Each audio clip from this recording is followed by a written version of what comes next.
deslomado a CryptoBro, impacto tras la rectificación de Manuel Adorni sobre su declaración jurada, como bueno, ya lo saben todos los y las oyentes que venimos siguiendo el tema, como lo se está siguiendo en general en todos los medios, sobre lo que fue este maravilloso enriquecimiento impactante que viene llevando adelante el jefe de gabinete de Javier Milei, Manuel Adorni, y todo lo que se viene generando a partir de que empezaron a saltar las inconsistencias, principalmente en lo que es su declaración jurada, en la que aparentemente desde que había empezado con la función pública, ya con la asunción presidencial de Javier Milei hasta el día de hoy, solamente, digamos, había incrementado su patrimonio en algunos miles de pesos, y sin embargo en el medio adquirió 2 o 3 departamentos por lo menos. Sin embargo en el medio compró una casa en un country e hizo modificaciones millonarias que exceden largamente por 8, por 10 veces, por más lo que se supone que él está ganando de por sí, por lo que gana un funcionario público como él, digamos su jerarquía ministerial, supera largamente lo que él puede hacer, y además, digamos, todo lo que tiene que ver con viajes de placer, de ocio y otras inversiones y gastos que viene haciendo no solo él, sino su mujer, pero digamos el eje central está sobre la figura de Manuel Adorni, que no puede dar explicaciones porque son groseros los números. Bueno, ya la audiencia lo sabe, lo hemos venido siguiendo, y se esperaba que hubiese, porque él había dicho que iba a haber una rectificación donde se iba a explicar todo esto, que era algo que se le había pasado, se le traspapeló, bueno, bla, bla, bla. La cuestión es que finalmente, como algo ya habíamos estado sugiriendo, se suponía que todo apuntaba a que la estaba esperando, digamos, más allá de que el tiempo, digamos, le daban los plazos para hacerlo hasta los primeros días de julio. La realidad es que todo el mundo sabía que estaba esperando que llegase otro tema que pudiese ayudar a tapar un poco la expectativa que está centrada, porque ya sabemos todo el malestar que se generó, digamos, desde el plano de lo político en general hasta el plano del humor social, sabido todo el desastre que viene siendo para la población en general, ¿no? Las políticas destructivas de las condiciones de vida salariales, de salud, educativas, en el caso de los jubilados, bueno, todo. Y que en el medio de todo este desastre, todo este desaguisado que se está llevando adelante sobre las condiciones de vida de la población argentina, de los trabajadores y trabajadoras, ver a estos muchachos, porque Adorni es simplemente el exponente más claro de todo lo demás que viene a través de eso. No nos olvidemos de Español, o no los olvidemos, bueno, de todos estos otros muchachos que todavía tienen que dar muchas explicaciones, incluso el propio presidente con todo lo que fue la estafa de Libra, y todo esto se le está haciendo una bola de nieve gigantesca al gobierno. Ahora vamos a llegar a eso, pero lo primero es, bueno, ¿qué pasó? El jueves pasado inició finalmente la gran tapadera a la que estaba apostando este gobierno liberal libertario de Milei, que era que inicie el Mundial, con la perspectiva de que la expectativa de los resultados futboleros, y particularmente el de Argentina, y esto va a tener lugar mañana cuando empiece su participación efectiva, Argentina es el último campeón del mundo, todo eso puede ayudar a que todo esto quede sepultado, tapado, cuanto menos en un segundo, tercer, cuarto plano de, digamos, de las preocupaciones de los argentinos. La realidad es que, bueno, entonces el pasado miércoles finalmente apareció Manuel Adorni presentando su declaración jurada, y acto seguido que hizo su presentación jurada, se presentó, entre comillas, espontáneamente en un programa de La Nación Más, donde quiso aprovechar como para dejar planteado de que está todo bien, que está todo en regla, que aquí no pasó nada, que fue una pequeña confusión, y bueno, así las cosas. Vamos a escuchar brevemente un par de minutitos de la propia voz de Manuel Adorni sobre qué es lo que pasó. Mi primer dinero, por así decirlo, lo hago cuando fallece mi papá en el 2002, que el dinero que me encontré que nos encontramos con mi hermano en el departamento. Después, en el 2000, seguimos trabajando. Después yo en el medio conozco a mi mujer, nos casamos, seguimos trabajando, unificamos los ahorros. Después, en el 2013, yo me empiezo a incursionar en el mundo del Bitcoin. Después, en el 2014, empiezo efectivamente a invertir fuerte en Bitcoin. Eran otras épocas, te estoy hablando de hace 13 años atrás, ¿no? De hecho, en aquel momento mi mujer no estaba muy de acuerdo, era algo medio abstracto en su momento. Entre 2014 y 2018, efectivamente, ganamos bastante dinero con esta inversión. Después, en el medio, yo soy papá. ¿Cuánto ganó? Mira, ahí yo más o menos teníamos, reconstruyendo la historia con mi mujer, invertimos aproximadamente unos $200.000 y ganamos aproximadamente unos $300.000. ¿Y por qué no lo declararon? Déjame que te termino de contar. No lo declaramos porque la manera de escaparte de la política era de la vieja política. Antes era ahorrando en negro. Digo, esto lo sabe el 99% de los argentinos que tuvieron como te contaba al principio, como te decía al principio, que tuvieron la suerte de poder tener un ahorro. Digo, esto es...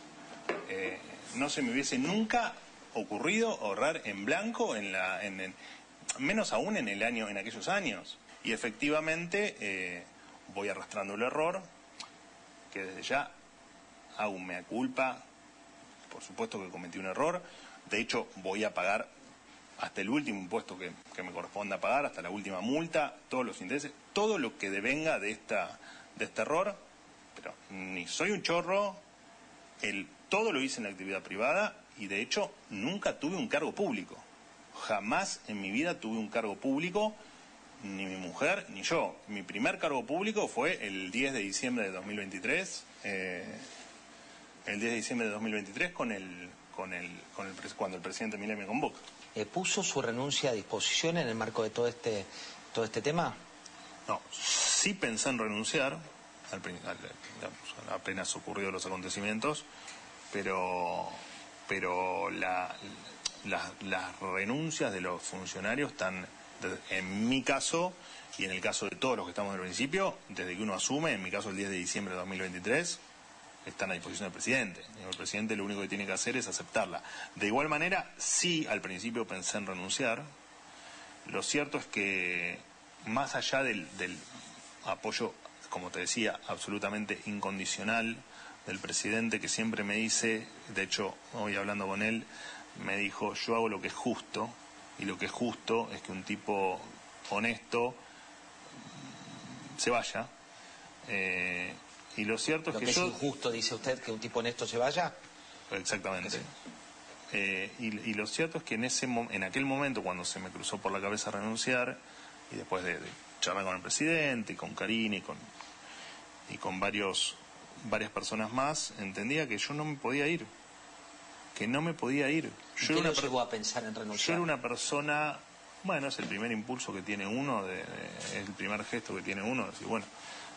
nada, doy un paso al costado. Pero entendía que no, porque si yo renunciaba siendo un tipo honesto, lo que iba a pasar era que después iban a venir por otros.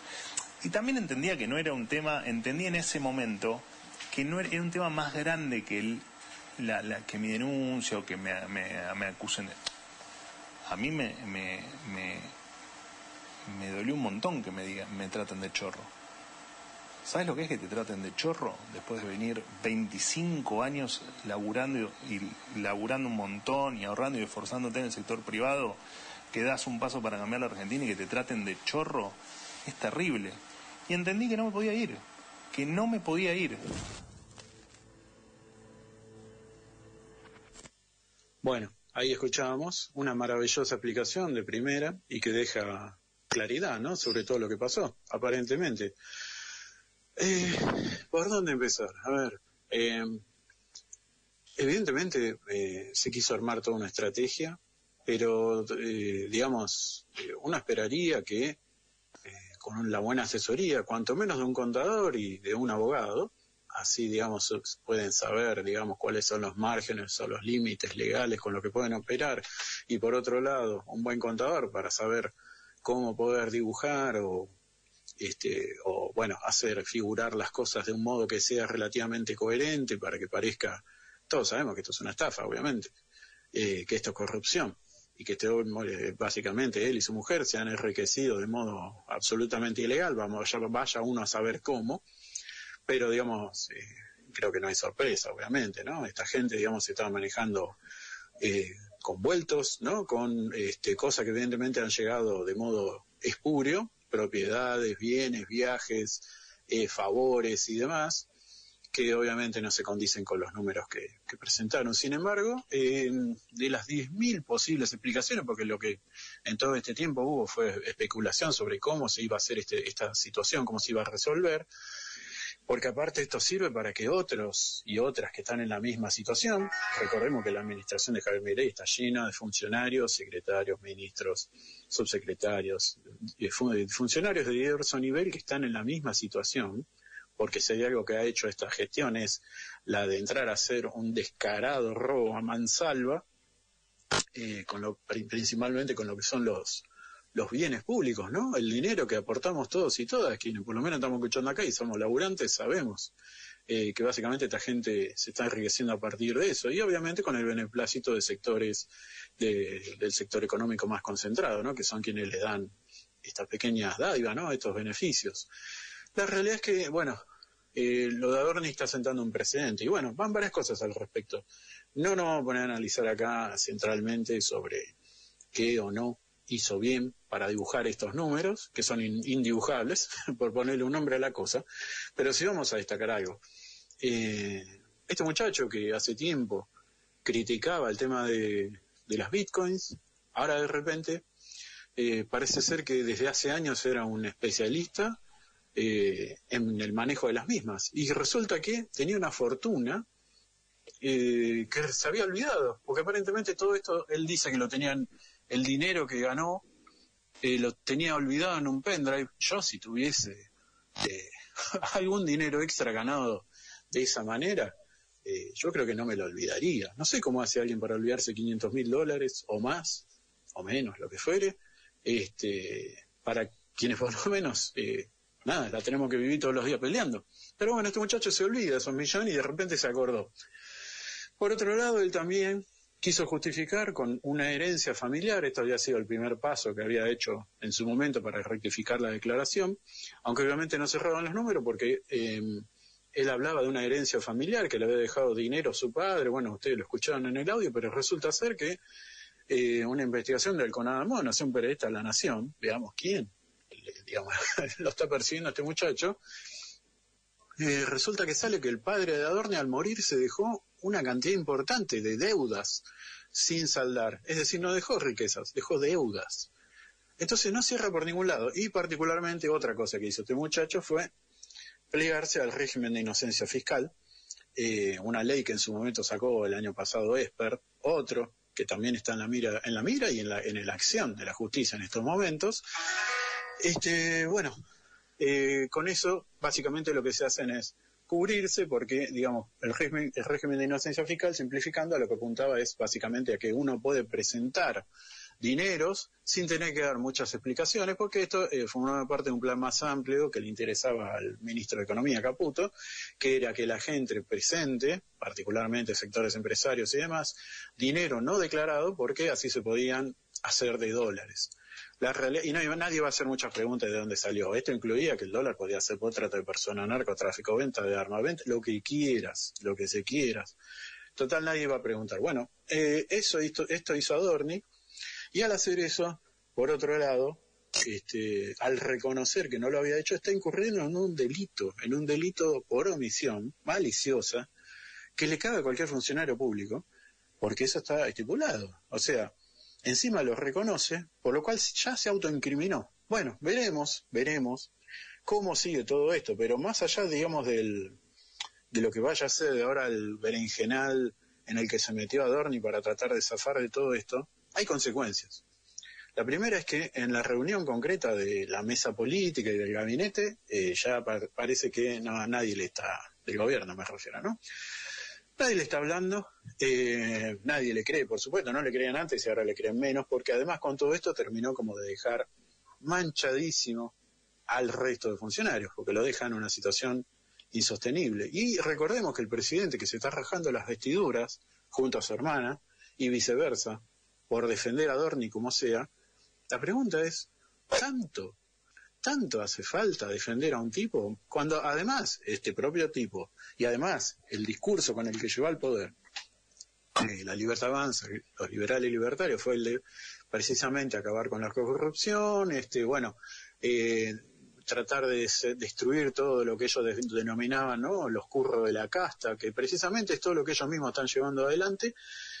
Y bueno, precisamente la cuestión es, un solo ministro con su accionar, ¿se puede llevar puesto a todo un gobierno? En otro momento un ministro, y particularmente un jefe de gabinete, que es un fusible del poder, en el que si de alguna manera las cosas no funcionan, bueno, puede volar y en todo caso entra otra persona. Pero digamos, ya es tan grotesco todo esto que uno se pregunta, uno se tiene que hacer preguntas a esta altura. ¿Por qué esta defensa tan monolítica, tan cerrada, tan dura, a pesar de que todo te demuestra que, digamos, el costo político sería menor si se pudiese volar directamente al ministro y a partir de ahí tratar de hacer como un proceso de limpieza, digamos, y de control de daños? Y ahí uno es cuando se pone a preguntar precisamente cómo juega en todo esto la causa Libra, en la que Adorni también, presumiblemente uno puede saber que parte de esta fortuna express que adquirió seguramente viene de ahí, y de conocer vericuetos que quizás quedarse fuera del gobierno les reportarían graves problemas después. Adorni está jugado. La cuestión es, ¿vale la pena sostener todo un gobierno simplemente por un ministro, un jefe de gabinete en este caso, que es un ministro, tiene la misma jerarquía? ¿Tanto es o tan poco hay para sostenerse en lo que es la gestión? Que, digamos, hay que tratar de sostener esto, porque si se cae esto, precisamente quizás todo lo que había detrás es un castillo de naipes. Bueno, como para cerrar el panorama, a río revuelto ganancia de pescadores, se suele decir, y en eso ya están, ya lo hablamos la semana pasada, Patricia Bullrich es la principal revoleadora de vueltos en todo esto, ¿no? Si hay alguien que, digamos, está sacando ventaja de toda esta situación, es ella, que, digamos, lo que está haciendo es exponiendo gestos de distinto tipo, ¿no? Declaraciones, presentaciones, videos que viene haciendo en estos días, y particularmente su accionar en el Senado, ya lo hablamos la semana pasada, como para diferenciarse, mostrar ahí un supuesto perfil de limpieza, digamos, de lo que es su gestión, en oposición a lo que está haciendo Adorni, e ir instalándose aparentemente en un proyecto que involucra a Pablo Roca y a Mauricio Macri, entre otros, para tratar de, digamos, sacarse de encima el lastre que viene siendo aparentemente Milei en perspectiva al año que viene electoral, y yo creo que se le están cayendo muchos naipes, ¿no? Ahí precisamente hablamos del castillo de naipes que es el gobierno de Javier Milei. En principio parece ser que, digamos, cada vez menos chances va a tener, digamos, el propio Javier Milei, que cada vez tiene menos amigos o menos gente cercana, porque amigos es bastante decir, ¿no? Y la cuestión ahora de aquí en más es, ¿cómo va a seguir este gobierno? Ya comentamos la semana pasada la presencia de expertos de la CIA y del Mossad que aparentemente han venido para, entre comillas, ayudar en las elecciones, pero vamos a ver si llega el propio Javier Milei a las elecciones. Aquí aparentemente lo que hay que ver de fondo es otro problema más grande, que tiene que ver con qué va a pasar con las elecciones en Estados Unidos. Ya sabemos de que si bien había empezado como en un pico de crecimiento y que había llegado con un caudal importante de votos al gobierno de Estados Unidos, Donald Trump, sin embargo, desde que empezó este año, con el secuestro de Nicolás Maduro, las distintas intervenciones de Estados Unidos, de tinte claramente militarista, y exponiendo la debilidad, a pesar de que, digamos, la presencia con armamentos militares, ¿no?, intervenciones, aparición de flotas, acciones bélicas de distinto tipo, cuando una potencia que se pretende hegemónica tiene que salir a demostrarlo de esta manera, precisamente estamos hablando de una potencia que está empezando a conocer su decadencia, o cuanto menos su caída. Ayer mismo se terminó, después de varias semanas de discusiones, de idas y vueltas, de amenazas e incluso de algún que otro intercambio de misiles entre Irán e Israel, se terminó de definir. Del lado de Estados Unidos hablaron de que se logró un acuerdo de paz, en principio que ya está, que se van de Hormuz, que le dejan la región a Irán, como si alguna vez digamos, eso hubiese pertenecido a Estados Unidos, mientras que por otro lado hemos escuchado ahí al primer iraní hablando directamente de que lo que tienen es una derrota firmada en los papeles por Estados Unidos, y esta es la verdad, y el triunfo de Irán en una guerra asimétrica contra dos potencias militares como lo son Estados Unidos e Israel, y Irán ha dejado claro su posición, no ha perdido, o sea, ha perdido en, si se quiere, en bienes materiales, en vidas humanas, empezando con la barbaridad de lo que fue el bombardeo al colegio de niñas, ¿no? Con el que empezó toda la escalada bélica. Pero digamos, la ganancia de Estados Unidos en todo esto no se entiende, no hay ninguna, más allá de que ellos lo quieran presentar como una suerte de empate. Y la cuestión es que Trump está viviendo, yo creo que es una derrota pero peor a la de, ya lo anticipamos, ¿no? Pero bueno, lo volvemos a decir, es una derrota peor que la de Irán, es una derrota peor que casi cualquiera de todas las otras que le hemos visto a los Estados Unidos en los últimos 60, 70 años. Da pauta a cuál es el nivel de la decadencia, no estrictamente en los términos militares, porque eso obviamente no pasa por ahí, más allá de que después, desde un punto de vista técnico, podemos charlar, ¿no? Del impacto de la asimetría entre la hipertecnología para misiles y demás, y la pelea con drones que le plantea Irán, que le alcanzó para destruir, hacer inviable su ofensiva militar. Pero la cuestión es, ¿Donald Trump va a llegar con chances a sus elecciones que van a ser ahora en octubre? Por eso tenía que resolver esto de Irán.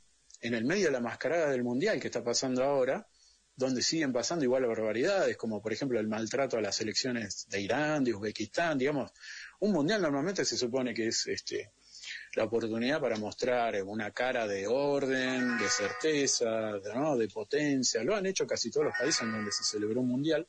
Y Estados Unidos está demostrando una descomposición interna, una incapacidad de poder sostener geopolítica, buen trato en todo esto. Y yo veo muy, muy difícil, no solo un posible intento de Donald Trump por querer ganar, sino directamente por cualquier proyecto republicano, o sea, con otras caras, ¿no? Esto ya lo hemos dicho el lunes pasado. La pregunta es, sin ese tipo de fuerza de este sector de Estados Unidos, y en la fragilidad en la que se encuentra Javier Milei ahora con todo esto, ¿qué horizonte les queda? ¿Va a poder? ¿Y cuál va a ser, digamos? Ahí es donde nos tenemos que preguntar siempre nosotros. ¿Qué está pudiendo proyectar el sector de oposición para proponer una alternativa a lo que va a dejar como tierra arrasada todas las políticas del gobierno de Javier Milei?